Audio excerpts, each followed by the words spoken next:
Hello everyone, আশা করছি আপনারা সবাই যে যেখানে আছেন ভালো আছেন এবং সুস্থ আছেন। কৃষ্ণা ভিলেজ লাইফে আপনাদেরকে স্বাগত জানাই। আজ একটা নতুন ভ্লগ নিয়ে আবার আপনাদের সামনে উপস্থিত হলাম। এখন তো আমি বাপের বাড়িতে আছি, বাবাদের বাড়িতে। তো সকালে ঘুম থেকে উঠে ব্রাশ করে নিয়েছিলাম। ব্রাশ করার পর চা খেয়ে নিয়েছিলাম। চা খাওয়ার পর মা বলল যে মুড়ি খাওয়ার জন্য কিছু কর। তো দেখুন এখন মুড়ি খাওয়ার জন্য পকোড়ি করলাম, মানে পেঁয়াজি। আর ছেলেটার জন্য কটা পাঁপড় ভাজলাম, ও পাঁপড় ভাজা খেতে ভালোবাসে। তো দেখুন মায়েদের তো এখন ওষুধ চলছে, তো সেই জন্য কড়াইতে কম পরিমাণে তেল দিয়েছিলাম, যাতে তেলটা নষ্ট না হয়, কেন ওরা তো এখন খাবে না, তেলটা নষ্ট হবে আর আমরা আজকে বাড়ি চলে যাব। তো অল্প তেলেই পাঁপড়গুলো কোনো রকমে ভেজে নিলাম।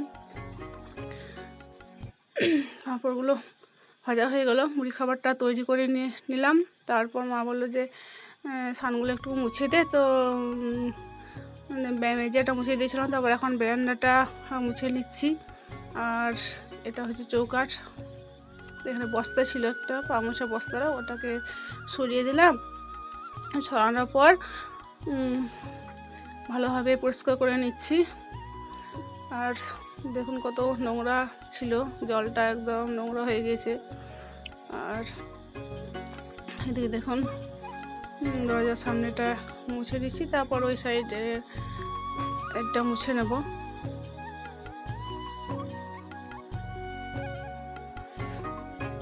আর বাড়ির সামনেটা দেখলেই তো বুঝতে পারবেন ঘর মোছা, যে এখন আমি মায়েদের বাড়িতে আছি, কেন আমাদের বাড়িতে তো সিঁড়িগুলো ফাটা ফাটা যেমন, তারপরে ধাপ ধাপ আছে। তারপর ঘর মোছা হয়ে গেলে ওখানে আর কিছু করিনি গো। তারপর মুড়ি খেয়ে নিয়েছিলাম, মা বললো মুড়ি খেয়ে নে। তারপর মুড়ি খাওয়ার পর মায়ের ধোয়া মোছা করেছিল। তারপর এখন দেখুন আমি বাড়ির পথে রওনা দিয়েছি। তো টোটোতে চেপে বাড়ি আসছি।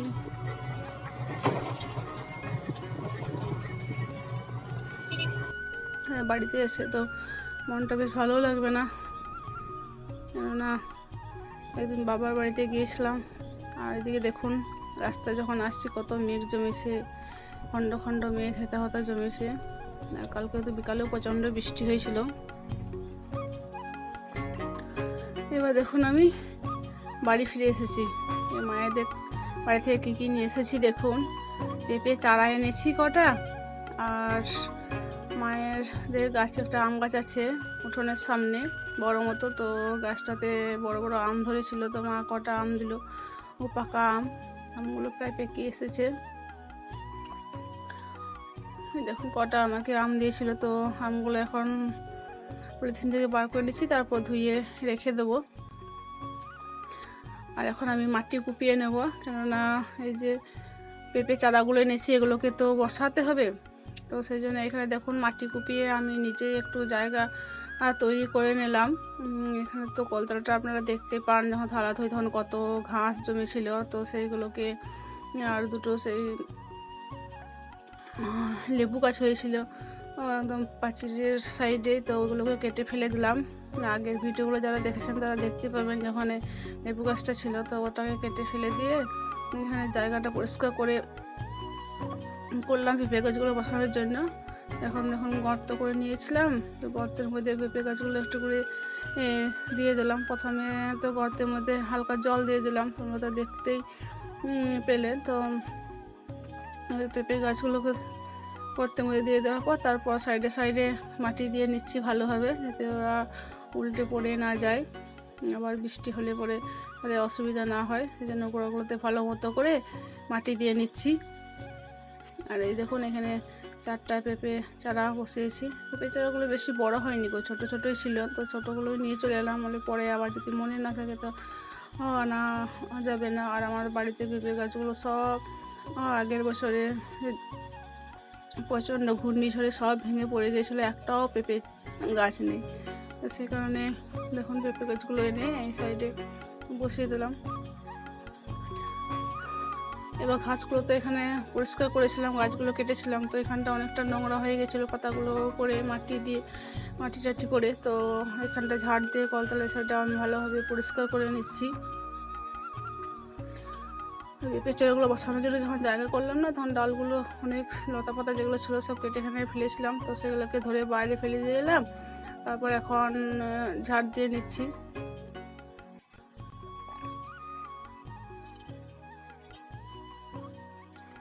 এই ঝাড় দেওয়া হলে এবার বাড়ির সমস্ত কাজ আছে। আর এখন বেলা অনেকটাই হয়ে গেছে, মাটি কোপানো, তারপর চারা বসানো, এই সকল করতে গিয়ে বাপের বাড়ি থেকে এলাম। তারপর তো আজকে শর্টে রান্না করে নেব। আর এসে পরে বেশ ভালোও লাগে না, বাপের বাড়ি থেকে এসে শ্বশুর বাড়িতে মনটা টিকতে চায় না, সেই কারণে এগুলো শুধু ডিমের ঝোল, আলু সেদ্ধ আর ভাত করে নেব। তো চলুন, এখন কলতলাটা তো পরিষ্কার করে নিলাম। তারপর কটার মতন বাসনও ছিল জানেন তো, এসে পরে দেখছি যে থালা বাসন পড়ে রয়েছে কটা, তো সেগুলোকে এখন ধুয়ে নেব কলতলাতে বসে। দেখুন বালতিতে করে জল নিয়ে এসেছি। জল নিয়ে আসার পর বেশি ছিল না, কটার মতো বাসন ছিল, আমরা তো দুজন ছিলাম না, ওরা বাপেরাতে বাড়িতে ছিল।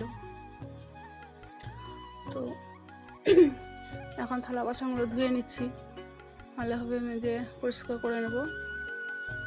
থালা বাসনগুলো ধোয়া হয়ে গেলে তারপর গ্যাসটা মুছে নেব। কারণ একদিন বাড়িতে না থাকলে না একদম মানে কি বলবো, বাড়িতে মেয়ে ছেলে না থাকলে যা হয় আর কি, তোমরা দেখতে পাবে। তো দেখে চলুন থালা বাসনগুলো মেজে নিই, তারপর গ্যাসটার ওভেনটাকে মুছে নিতে হবে। এত বালি পড়েছে ওভেনের মধ্যে, আমি দেখলাম।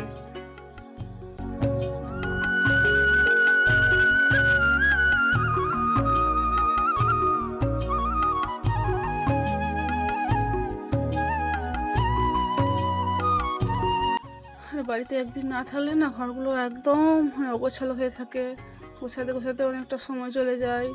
আর ছেলেরা তো অত গোছগাছ পারে না, আমি তো নিজেও পারি না ভালো গোছগাছ করতে, কিন্তু তার মধ্যেও হয়তো হালকা গোছানো থাকে। আর এই দেখুন গ্যাসটার মধ্যে বললাম না কি অবস্থা হয়ে আছে, কত বালি পড়ে আছে দেখুন, সব ওপর দিক থেকে বালি পড়েছে মনে হয়, একদম বালিতে একদম কিচকিচ কিচকিচ করছিল। তো সেগুলোকে ভালোভাবে আমি মুছে নিলাম। মানে গ্যাসটাকে না মুছলে বালি কিচকিচে নিয়ে আবার রান্না করতে হবে। এই দেখুন কত বালি দেখছি, সব ওপর থেকে মনে হয় পড়ে গেছে রান্না চাল থেকে, বালিতে ভর্তি হয়ে রয়েছে একবারে। সবটাই আমাকে ভালোভাবে পরিষ্কার করে মুছতে হলো। কিন্তু এক জায়গা থেকে এক জায়গায় আসা, তার মনটা ভালো লাগে না, তো কি করব, কিছু তো করার নেই, করতে হবে। তারপর রান্নাঘরটা ঝাড় দিয়ে দিয়েছিলাম, ঝাড় দেওয়ার পর এখন চলে এসেছি স্নান ছেড়ে ফুল তুলতে। আর এই দেখুন এখন ফুল তুলে নিচ্ছি। ফুল তোলা হলে আমি ঠাকুরের চরণে ফুল নিবেদন করে দেবো। আর আমি যদি একদিন না থাকি তো আমার ঠাকুরগুলো চরণে আর ফুল নিবেদন করার মতন কেউ থাকে না, সেদিন আমার ঠাকুর ফুলও পায় না। যাই হোক দেখুন, এখন আমি ঠাকুরের চরণে সব ফুল নিবেদন করে দিয়েছি। ঠাকুরের চরণে ফুল নিবেদন করার পর এখন আমি চলে যাব রান্নাঘরে। রান্নাঘরে মধ্যে দেখুন ভাত তো চাপিয়ে দিয়েছিলাম, ভাতের মধ্যে আলু সেদ্ধ করতে দিয়ে দিয়েছিলাম। তো আলু সেদ্ধ আর ডিমের ঝোলা ভাত করবো, আপনাদেরকে আগেই বলেছিলাম। তো মশলাটা বেটে নিয়েছিলাম, এখন আমি কড়াইয়ের মধ্যে মশলাটা দিয়ে ওটাকে ভালোভাবে ভেজে নিচ্ছি। মশলাটা ভাজা হয়ে গেলে ওর মধ্যে জল দিয়ে দেবো, আর ওই সেদ্ধ করা আলু একটা ভেঙে দিয়ে দেবো, একটু তাহলে খোলা মতো হবে। তো এইভাবে আমি ডিমের ঝোলটাকে রান্না করে নেব। তারপর পরিমাণ মতো লবণ, হলুদ, হালকা মিষ্টি দিয়ে নেব। আর বাবা তো ডিম খায় না, তো আগে ঝোলটাকে করে নেব, তারপর বাবার জন্য তুলে রেখে দেবো, তারপর ডিমগুলোকে ওর মধ্যে দিয়ে দেবো। আর সেই জন্য ডিমগুলো দেখুন আলাদাভাবে রেখেছি, আগে এই ঝোলটাকে ফুটিয়ে নেবো, ঝোলটা ভাবার জন্য একটু তুলে নেবো, তারপর ডিমগুলোকে ভেজে দিয়ে দেবো। আর এদিকে দেখুন মনটা বেশ ভালো নেই, তো ভাতের হাঁড়িটা ভাতটা মানে গলা গলা হয়ে গেছিলো, একটু বেশি সেদ্ধ হয়ে গেছিলো। তো একদম কী অবস্থা, এক জায়গা থেকে এক জায়গায় এসে যখন মনটা ঠিক থাকে না। আর ঝোলটাতে দেখুন লবণ দিয়ে দিলাম, তারপর ফুটে গিয়েছিলো, এদের ডিমগুলো দিয়ে দিয়েছিলাম। এখন আমার রান্না তো কমপ্লিট। আলুগুলোকেও পেঁয়াজ কুচি, লঙ্কা আর তেল দিয়ে সেনে ভাত মানে কী বলবো ভালোভাবে মেখে নিয়েছিলাম। তারপর দুপুরে খাওয়া দাওয়ার পর থালা বাসন ধোয়া হয়ে গেছিলো। এখন দেখুন বিকাল হয়ে গেছে, তো বিকালে হাঁসগুলো অনেক দূরে পুকুরে চড়তে যায়, তো ওদেরকে ডেকে ডেকে আনতে হয়। তো আমি আনতে গিয়েছিলাম, তারপর পুকুর থেকে উঠলো, দেখুন ওরাও আসছে, আমি ওদের পেছন পেছন আসছি।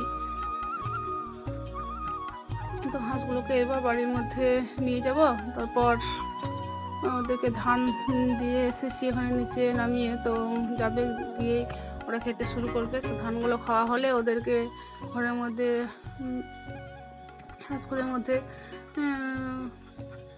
বলবো হাঁসঘরের মধ্যে প্রবেশ করিয়ে দেবো, তারপর দরজাটা লাগিয়ে দেবো। আর এখন দেখুন মেঠো পথে ওরা বাড়ি যাচ্ছে, আর আমি ওদের পেছন পেছন নিয়ে যাচ্ছি। এই দেখুন এখন বাড়ির মধ্যে প্রবেশ করলো, এবার ধানগুলো খেতে থাকবে ওরা। তো আজকের ব্লগটা এই পর্যন্তই রাখছি বন্ধুরা, আবার দেখা হবে নতুন আরেকটা ব্লগে।